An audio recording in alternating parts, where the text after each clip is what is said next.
ہم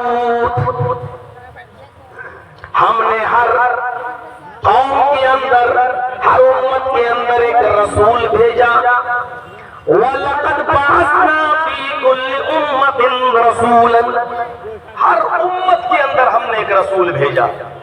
اس بات کو ذہن میں رکھیے کہ ہر قوم میں ہر امت میں ایک رسول آیا اور اس رسول کی دعوت کیا تھی؟ اس رسول کا پیغام کیا تھا؟ اَنِ اعْبُدُوا اللَّهَ اے لوگو ایک اللہ کی عبادت کرو، اسی کی پوجا کرو، اسی کی پرستش کرو، اسی کی بھکتی کرو، اس کے علاوہ تمہارا کوئی معبود نہیں ہے. اللہ تبارک و تعالیٰ نے محمد رسول اللہ صلی اللہ علیہ وسلم کو بھی حکم دیا کہ آپ بھی اہل کتاب کو نمنترن دو، ان کو دعوت دو، ان کو بلاؤ. اور کس انداز سے بلاؤ؟ قُلْ يَا أَهْلَ الْكِتَابِ تَعَالَوْا إِلَىٰ كَلِمَةٍ سَوَاءٍ بَيْنَنَا وَبَيْنَكُمْ أَلَّا نَعْبُدَ إِلَّا اللَّهَ. اے محمد صلی اللہ علیہ وسلم آپ اعلان کر دیجئے، اناؤنسمنٹ کر دیجئے، اے اہل کتاب، اے یہود و نصارہ، اے وہ لوگوں جن کو کتاب دی گئی ہے، آؤ ایک ایسے کلمے کی طرف، تعالوا الی کلمۃ سواء بیننا وبینکم، آؤ ایک ایسے مول منتر کی طرف، آؤ ایک ایسے کلمے کی طرف جو ہمارے اور تمہارے درمیان برابر ہے. اور وہ کلمہ کیا ہے؟ جو سب کا کلمہ ایک ہے، اللہ نعبد الا اللہ. وہ کلمہ کیا ہے؟ کہ ہم اللہ کے علاوہ کسی کی عبادت نہیں کریں گے، اللہ کے علاوہ کسی کو اپنا معبود نہیں سمجھیں گے. لا الہ الا اللہ، اللہ کے علاوہ ہمارا کوئی معبود نہیں. جتنے بھی نبی اور جتنے بھی پیغمبر اس دنیا کے اندر آئے سب کا یہی کلمہ تھا، لا الہ الا اللہ.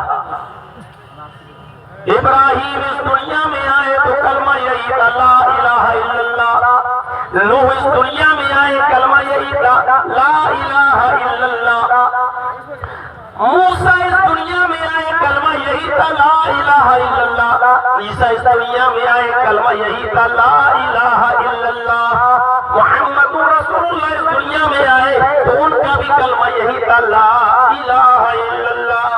اللہ کے علاوہ کوئی معبود نہیں. میرے بھائیوں، ہم بھلے اس جملے کو معمولی سمجھیں اور اس کو زیادہ اہمیت نہ دیں، لا الہ الا اللہ، لا الہ الا اللہ کیا ہے؟ بس سب پڑھتے ہیں لا الہ الا اللہ. نہیں، یہ ہماری زبانوں پر بہت آسان جملہ تو ہے لا الہ الا اللہ، لیکن اس بات کا اندازہ آپ اس کلمے کی اہمیت کا، اس کی فضیلت کا، اس کے بڑے ہونے کا، اس بات سے آپ اندازہ لگائیں کہ حضرت موسیٰ علیہ السلام نے اللہ سے عرض کیا، حضرت موسیٰ نے اللہ رب العالمین سے عرض کیا کہ اللہ مجھے کوئی ایسا وظیفہ بتا.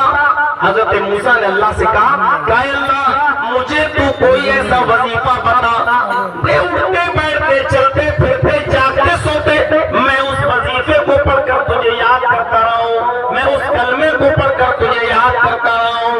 آواز آئی، اللہ رب العالمین نے موسیٰ سے فرمایا موسیٰ تم اٹھتے بیٹھتے چلتے پھرتے ہر وقت اسی کلمے کو پڑھا کرو، لا الہ الا اللہ. تو حضرت موسیٰ نے فرمایا اے اللہ مجھے کوئی دوسرا کلمہ بتا، یہ کلمہ تو تیرے سارے بندے پڑھتے ہیں، اس کلمے کو تو سارے بندے ادا کرتے ہیں، یہ کلمہ تو سبھی پڑھتے ہیں، یہ لا الہ الا اللہ تو سبھی اپنی زبان سے ادا کرتے ہیں. اے اللہ مجھے کوئی ایسا وظیفہ بتا جو اس سے ہٹ کرو اور میں اٹھتے بیٹھتے ہی اس وظیفے کو پڑھ کر تجھے یاد کروں.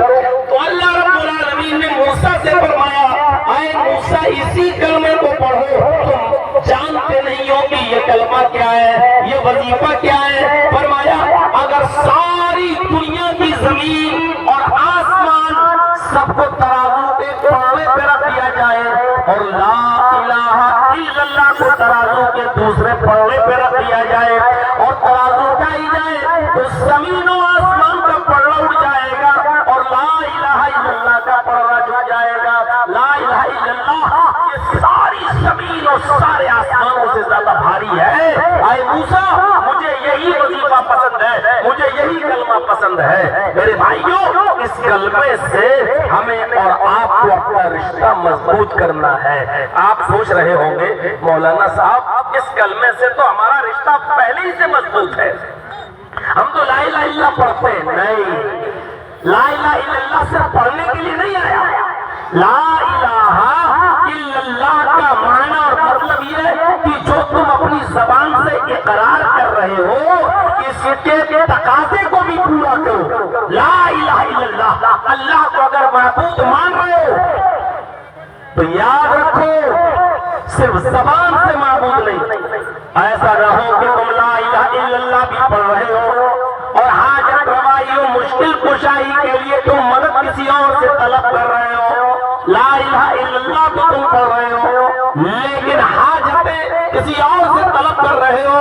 لا الہ الا اللہ تو پڑھ رہے ہو لیکن سجدہ کسی اور کے سامنے کر رہے ہو۔ لا الہ الا اللہ تو پڑھ رہے ہو، اپنے گلوں میں تعویذ اور ڈنڈے بھی لٹکائے پھر رہے ہو، توکل کسی اور کے اوپر بھی کر رہے ہو۔ تو لا الہ الا اللہ پڑھو لیکن اس کے تقاضے کو بھی پورا کرو۔ سارے نبیوں کی یہی دعوت تھی، موسیٰ، عیسیٰ، ابراہیم، نوح، سب کو یہی دعوت تھی، لا الہ الا اللہ، ایک اللہ کی عبادت کرو۔ دنیا میں کوئی مذہب ایسا نہیں ہے، آج کی تاریخ میں بھی دنیا میں کوئی مذہب ایسا نہیں ہے جو مذہب ایک اللہ کی عبادت، پرستش اور پوجا سے ہٹ کر کسی اور چیز کی دعوت دیتا ہو۔ میری پرانی تقریریں اگر آپ اٹھائیں گے یوٹیوب وغیرہ پہ جا کر کھنگالیں گے اور دیکھیں گے تو آپ کو ملے گا کہ ہمارے برادران وطن، ہمارے ہندو بھائیوں کی کتابیں بھری پڑی ہیں صرف اسی کلمے سے، اس کلمے کی دعوت سے۔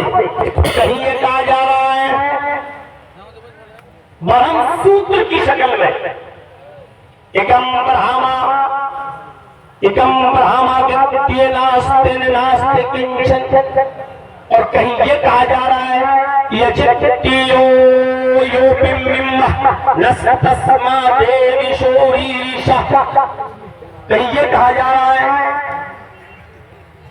غور کریے، ایک ہی برہمن کا رچیتا اور رچناکار ہے، اس دنیا کا بنانے والا ایک ہی ہے، برہما برہمن کا رچیتا اور رچناکار، کریٹر آف یونیورس، پوری کائنات کا خالق، اس برہمن کا رچیتا اور رچناکار ایک ہی ہے۔ اور وہ اتنی بڑی توحید ہے، ایک ایشورواد ہے، ایکم برہما دتیے ناستے، دوسرا نہیں ہے۔ کلیئر کر رہے ہیں، رگ وید بھومکا میں لکھا ہے اس برہمن کا رچیتا اور رچناکار ایک ہی ہے، دوسرا نہیں۔ نہناست کنچن، بالکل نہیں، ذرا سا بھی نہیں، صرف ایک ہی ہے اس برہمن کا رچیتا اور رچناکار۔ اور آگے یجروید کے منتر میں کہا گیا ہے، اس منتر کو پڑھیں گے تو آپ دنگ رہ جائیں گے، یجتیو یو بممہ، سنسکرت میں یاچنا کے معنی ہوتے ہیں بھیک مانگنا، اور یجتی اسی سے امپریٹو سینٹینس ہے، فعل امر ہے، جس کے معنی ہوتے ہیں مانگو اس سے، یو اس میں اشارہ دور کے لیے، یجتی یو یو مانگو اس سے، وہی ہے، دو مرتبہ یو آ رہا ہے، اس کے معنی پر غور کیجئے گا، یجتیو یو بممہ، مانگو اس سے، وہی ہے، بممہ تمہاری جھولی بھرنے والا، وہی ہے تمہیں سب کچھ دینے والا، یعنی اسی سے مانگو، وہی سب کچھ تمہیں دینے والا ہے، تمہاری جھولی بھرنے والا ہے، تمہارے دامن کو بھرنے والا ہے۔ اور آگے بہت اسپشٹ شبدوں میں کہا گیا، نستسما دیوی شوری ریشا، نستسما دیوی شو، کوئی بھی دیوی دیوتا نہیں ہے اس کے اترکت، اس کے علاوہ، ری رشا جو تمہیں کچھ بھی دے سکے، نستسما دیوی شوری ریشا، اس کے علاوہ کوئی بھی دیوی دیوتا تمہیں کچھ بھی نہیں دے سکتا ہے، اسی سے مانگو، وہی ہے دینے والا، اس کے علاوہ تمہیں کوئی کچھ نہیں دے سکتا۔ یہی تو اسلام کی اساس اور بنیاد ہے، یہ اسی دعوت سے تو جوڑا تھا سب نے، اسی سے مانگو، وہی سب کچھ دینے والا ہے، اس کے علاوہ تمہیں کوئی کچھ نہیں دے سکتا۔ قرآن کہتا ہے وَالَّذِينَ تدعون من دونه ما يملكون من قطمير. اللہ کو چھوڑ کر تم جس کو بھی پکار رہے ہو، اللہ کو چھوڑ کر تم جن سے بھی مدد طلب کر رہے ہو، اللہ کو چھوڑ کر تم جن سے بھی کچھ مانگ رہے ہو، ما یملکون من قطمیر، وہ کھجور کی گٹھلی کے چھلکے کے بھی مالک نہیں ہے. کہاں پہنچا دیا اللہ تبارک و تعالیٰ نے. تم جن کو بھی کچھ سمجھ رہے ہو نا، ان کی حیثیت یہ ہے کہ وہ کھجور کی گٹھلی کے چھلکے کے بھی. ایک تو ہوتی ہے کھجور، کھجور تو بہت بڑی چیز ہو گئی. پھر ہوتی ہے کھجور کو نکال لو گٹھلی، گٹھلی بھی بہت بڑی چیز ہو گئی. گٹھلی کے اوپر بھی ایک ہلکا سا فرق ہوتا ہے. ایسے کریں گے آپ ناخن ماریں گے تو ہلکا سا چھلکا جھلی نکلے گی. اللہ کہتا ہے اللہ کو چھوڑ کر تم جن کو بھی پکار رہے ہو، جن سے بھی مانگ رہے ہو، یہ کھجور کی گٹھلی کے چھلکے کے بھی مالک نہیں ہے. کہاں پہنچا دیا. پھر فرمایا ایک جگہ وَلَا تَدْعُ مِن دُونِ اللَّهِ مَا لَا يَنفَعُكَ وَلَا يَضُرُّكَ فَإِن فَعَلْتَ فَإِنَّكَ إِذًا مِنَ الظَّالِمِينَ. اللہ کو چھوڑ کر تم کسی کو مت پکارو. مَا لَا يَنفَعُكَ، جو تمہیں نہ نفع پہنچا سکتا ہے، وَلَا يَضُرُّكَ، اور تمہیں نقصان بھی نہیں پہنچا سکتا ہے. نہ نفع دے سکتا ہے نہ نقصان پہنچا سکتا ہے. فَإِن فَعَلْتَ فَإِنَّكَ إِذًا مِنَ الظَّالِمِينَ. اگر تم میرے منع کرنے کے باوجود بھی پکارو گے غیر اللہ کو تو تم ظالم کہلائے جاؤ گے. تمہارا شمار ظالموں میں ہوگا. اللہ نے ظالم قرار دے دیا کہ تم ظالم کہلائے جاؤ گے. ذرا اندازہ لگائیے، نہ اللہ کے علاوہ کسی سے مانگنا جائز ہے، نہ اللہ کے علاوہ کسی کے سامنے سر جھکانا جائز ہے. آپ کو ایک رامائن، والمیکی جی کی رامائن ہے. دو رامائن ہیں. ایک تو ہے تلسی داس جی کی رامائن جس کا نام ہے رام چرت مانس، اور ایک ہے والمیکی رامائن. سب سے زیادہ پرانی رامائن وہی ہے والمیکی رامائن. والمیکی رامائن میں یہ لکھا ہوا ہے کہ جب راون نے سیتا کا ہرن کیا اور لے کر گیا، اور ہنومان اور لکشمن جب سیتا کو راون کے چنگل سے بچا کر لائے تو رام چندر جی کے سامنے جب پرستت کر دیا کہ لیجیے ہم آپ کی پتنی کو لے آئے، تو رام چندر جی کی پتنی سیتا جی نے اپنے رام کے پرنام کیا، ان کو جھکا اور پیر چھونا چاہا. تو سیتا جی جب رام کے پیر چھونے لگی، اپنے پتی کے پیروں پہ گرنے لگی، تو رام چندر جی نے اپنے پیر نہیں چھونے دیے. انڈیا میں بولتا ہوں، ہندوستان کے اندر بول رہا ہوں، آج پیر چھونے آگے لیے، کا لیے، کے لیے، کو لیے، تو رام رامائ نمہ، رام کے رام کو یا رام کے رام کے لیے، یعنی اپنے رام کو نہیں بلکہ اس رام کو نمسکار کرو، اس رام کے سامنے جھکو جو تیرے رام کا بھی رام ہے. رام رامائ نمہ. اے سیتا، اس رام کو پرنام کرو جو تیرے رام کا رام ہے، یعنی اس رام کے سامنے سر جھکاؤ جو تیرے بھی رام کا رام ہے. میں تو تیرا رام ہوں اور تیرے رام کا رام ہے اوپر والا. اس رام کے سامنے جھکو جو تیرے رام کا رام ہے. اس سے پتہ چلتا ہے کہ آج بھی یہ تعلیمات موجود ہیں غیر مسلم ہمارے ہندو بھائیوں کی کتابوں میں. آج لوگ کس کس کے سامنے اپنا سر جھکاتے ہیں. غور کرو، چند صحابہ اللہ کے نبی صلی اللہ علیہ وسلم کے پاس آئے اور کہنے لگے کہ اللہ کے رسول میں ہیرا شہر سے آ رہا ہوں. ہیرا ایک شہر ہے ملک شام کا. فرمایا کہ میں ہیرا شہر سے آ رہا ہوں اور میں نے ہیرا شہر کے اندر دیکھا ہے، ہیرا شہر کے اندر میں نے دیکھا ہے کہ لوگ اپنے بادشاہ کے سامنے سجدہ کر رہے ہیں. لوگ اپنے بادشاہ کو سجدہ کر رہے ہیں. اگر وہ اپنے بادشاہ کو سجدہ کرتے ہیں تو کیا ہم اپنے نبی کو سجدہ نہ کریں؟ ہمیں اجازت دیجئے کہ ہم آپ کو سجدہ کریں۔ اس بات کو ذرا غور سے سنیے، اجازت کون مانگ رہا ہے؟ صحابہ کرام۔ اور اجازت کس سے مانگ رہے ہیں؟ محمد رسول اللہ صلی اللہ علیہ وسلم سے۔ اور دلیل کیا دے رہے ہیں؟ کہ میں ہیرا شہر سے آ رہا ہوں، اور ہیرا شہر کے اندر میں نے دیکھا کہ وہاں کے لوگ اپنے بادشاہ کو سجدہ کرتے ہیں۔ اے اللہ کے نبی، آپ تو اللہ کے پیغمبر ہیں، آپ تو اللہ کے رسول ہیں، آپ تو نبی اللہ ہیں، تو کیا میں آپ کو سجدہ نہ کروں؟ اگر بادشاہ کو سجدہ کیا جا سکتا ہے تو اللہ کے پیارے رسول کو سجدہ کیوں نہیں کیا جا سکتا ہے؟ تو اللہ کے نبی نے اس کا جو جواب دیا اس جواب کو سنیے۔ آپ نے فرمایا لو مررت بقبری لو مررت بقبری ان تسجد لہ۔ میرے صحابیوں، کیا تم میری قبر کے پاس سے گزرو گے تو کیا اس کو سجدہ کرو گے؟ سوال زندگی میں ہو رہا ہے اور جواب اللہ کے رسول انتقال کے بعد کا دے رہے ہیں، کیا تم میری قبر کے پاس سے گزرو گے تو کیا اسے سجدہ کرو گے؟ اچھا، اس سوال کا اس جواب سے کیا تعلق ہے؟ وہ یہ کہہ رہے ہیں اللہ کے رسول ملک شام کے ہیرا کے بادشاہ کے سامنے سجدہ ہو رہا ہے، تو کیا میں آپ کو سجدہ نہ کروں؟ مجھے اجازت دیجیے میں آپ کو سجدہ کروں۔ اور اللہ کے میری قبر پہ آ کے سر جھکانے لگو۔ اس لیے اللہ کے نبی کو اپنی زندگی کی فکر نہیں ہوئی، اپنے انتقال کے بعد اپنی قبر کی فکر ہوئی۔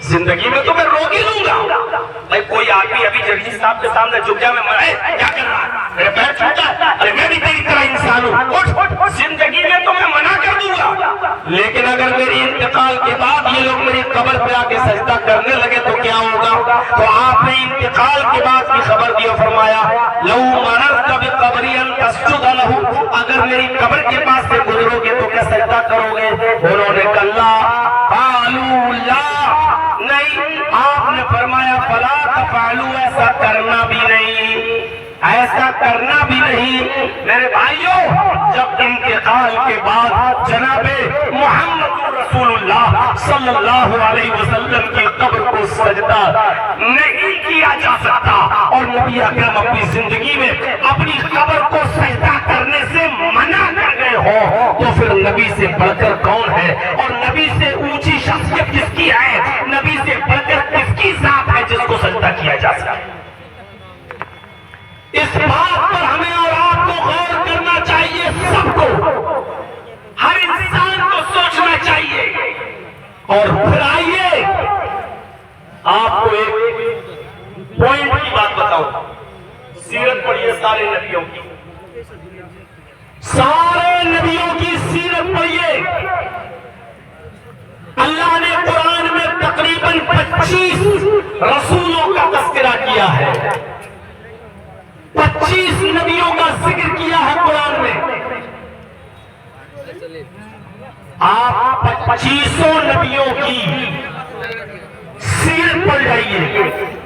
اللہ نے قرآن میں جتنے نبیوں کا نام لیا ہے، اللہ نے قرآن میں جتنے رسولوں کا نبیوں کا نام لیا ہے، اس دنیا میں اللہ رب العالمین نے ان کی پریشانیوں کا تذکرہ بھی کر دیا ہے۔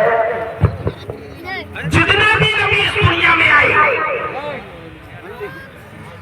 ان کو پریشانیاں بھی آئی اور ان پریشانیوں کا ذکر اللہ نے کیا دنیا والوں کو یہ بتانے کے لیے کہ آئے دنیا والوں دیکھو، جن نبیوں اور رسولوں کو تم سجدہ کرتے ہو اور جن کو تم نے خدا کا درجہ دے رکھا ہے، ان نبیوں پر بھی دنیا میں پریشانیاں آئی، ان نبیوں پر بھی دنیا میں مصیبتیں آئی، ان نبیوں پر بھی دنیا کے اندر بڑی بڑی پریشانیاں آئی، لیکن ان نبیوں نے، ان رسولوں نے اپنی پریشانیوں کا ذکر اللہ سے کیا ہے اور اپنی مصیبتوں کا حل اللہ کے پاس تلاش کیا ہے۔ یعنی یہ پیغمبر، یہ رسول اپنی پریشانیاں خود دور نہیں کر سکے تو تمہاری پریشانیاں کیا دور کریں گے؟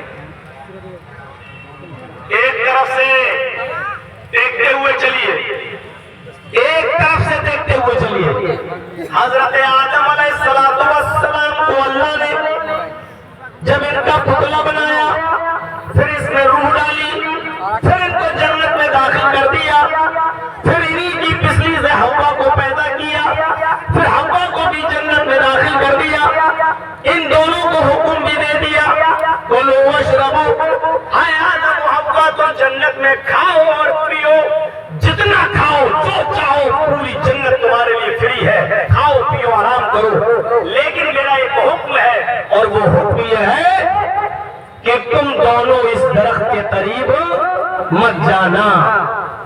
شیطان بہکایا، ہم شارٹ کر رہے ہیں، پورا واقعہ نہیں بتائیں گے، صرف مقصد کی چیزیں بتائیں گے۔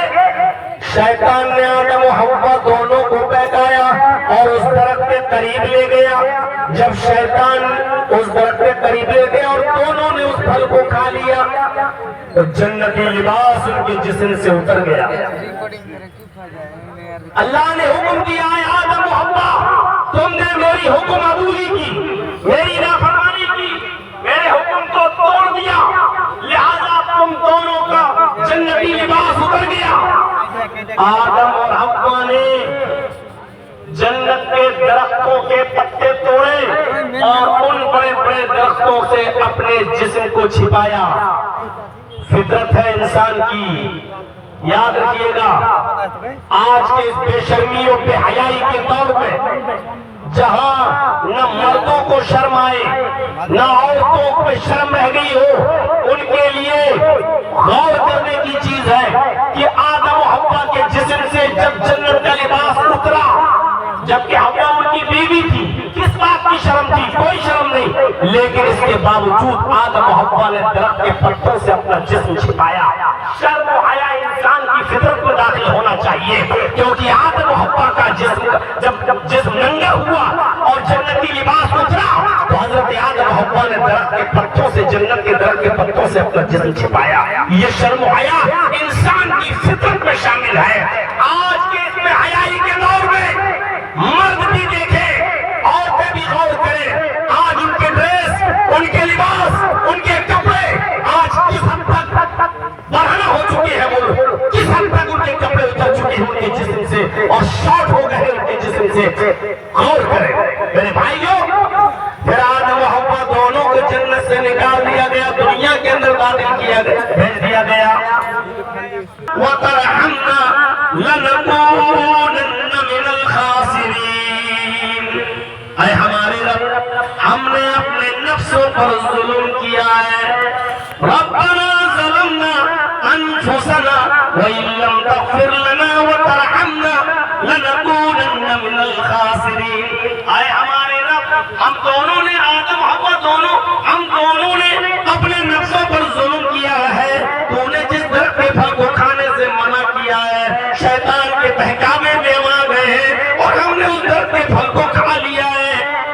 وَإِن لَّمْ تَغْفِرْ لَنَا، اگر تو نے ہماری مغفرت نہ فرمائی، وَتَرْحَمْنَا، اور ہمارے اوپر تو نے رحم نہ کیا، لَنَكُونَنَّ مِنَ الْخَاسِرِينَ، تو ہم نقصان اٹھانے والوں میں سے ہو جائیں گے، ہم خسارہ اٹھانے والوں میں سے ہو جائیں گے۔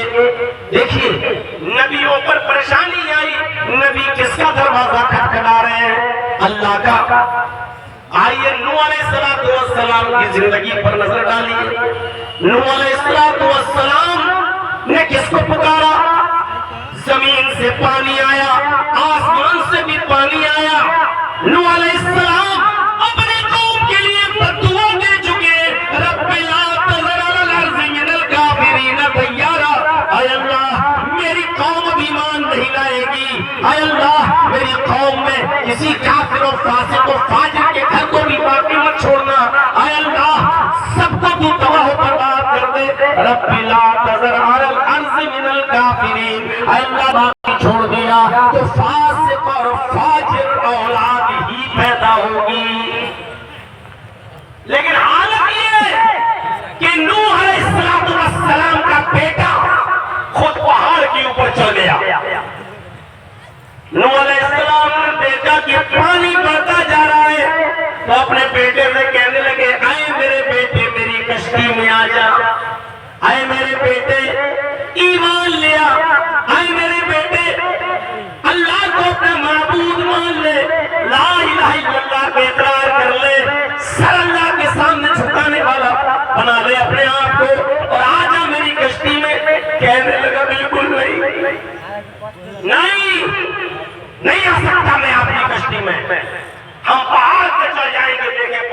پانی کیسے آتا ہے؟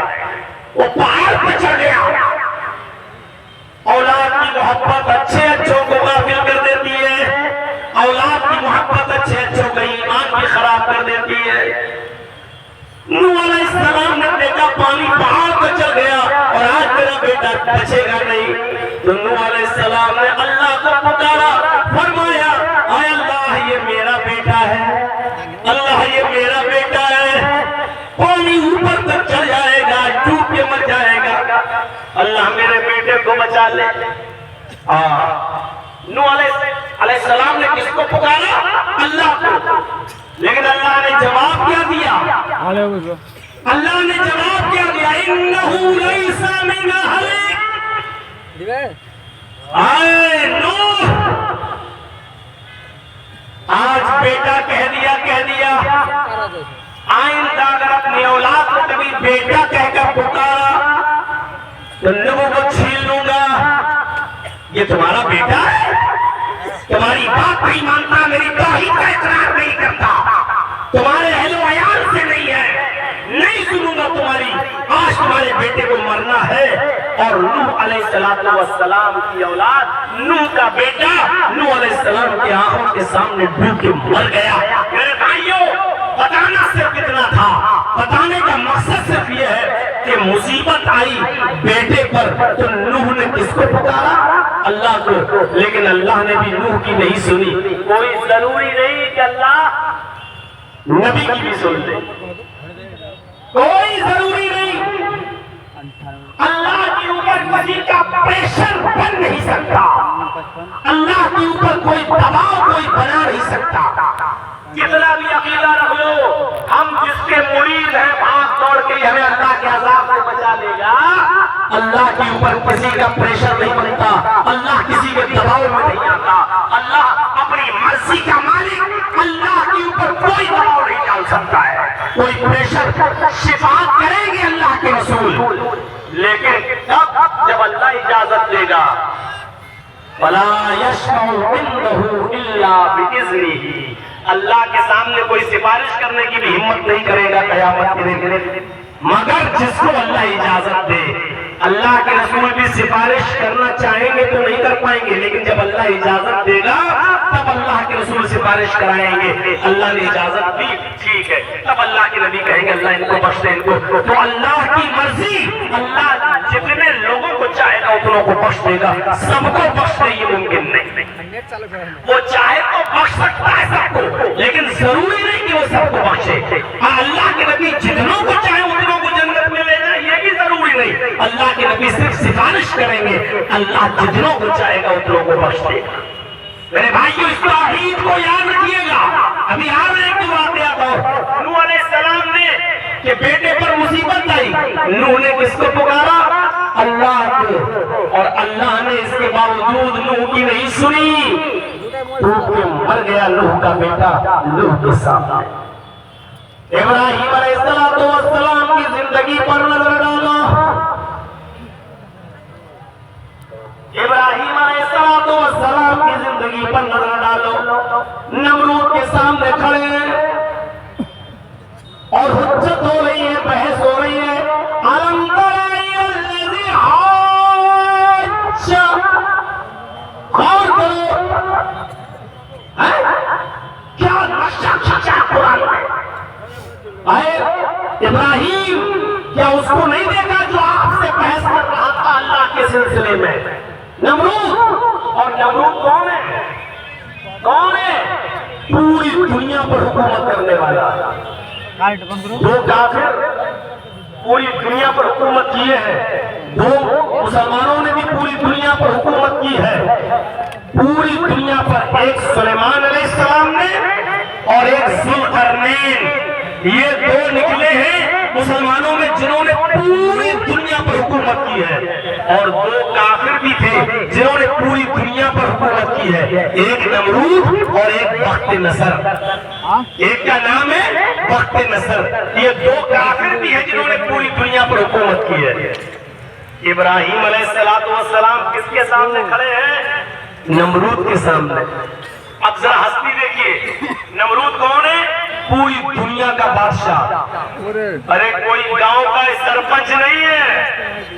نمرود کسی گاؤں کا سرپنچ نہیں, مکھیا نہیں, ایم ایل اے نہیں, ایم پی نہیں, ڈی ایم نہیں, مجسٹریٹ نہیں, چیف منسٹر بھی نہیں, اور کسی ملک کا بادشاہ بھی نہیں, بلکہ پوری دنیا پر حکومت کرنے والا کون؟ نمرود. اور ابراہیم علیہ السلام اس کے سامنے. دیکھ رہے ہیں توحید انسان کے اندر یہ بہادری اور یہ جرأت پیدا کر دیتی ہے.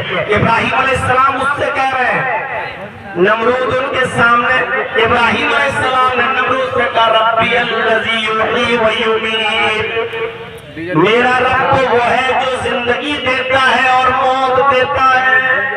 میرا رب تو وہ ہے جو زندگی دیتا ہے اور موت دیتا ہے. تو نمرود نے جواب میں کیا کہا؟ انا احیی و امیت, میں بھی تو زندگی دیتا ہوں اور میں بھی تو موت دیتا ہوں. ابراہیم علیہ السلام نے کہا کیسے؟ موٹی عقل تھی.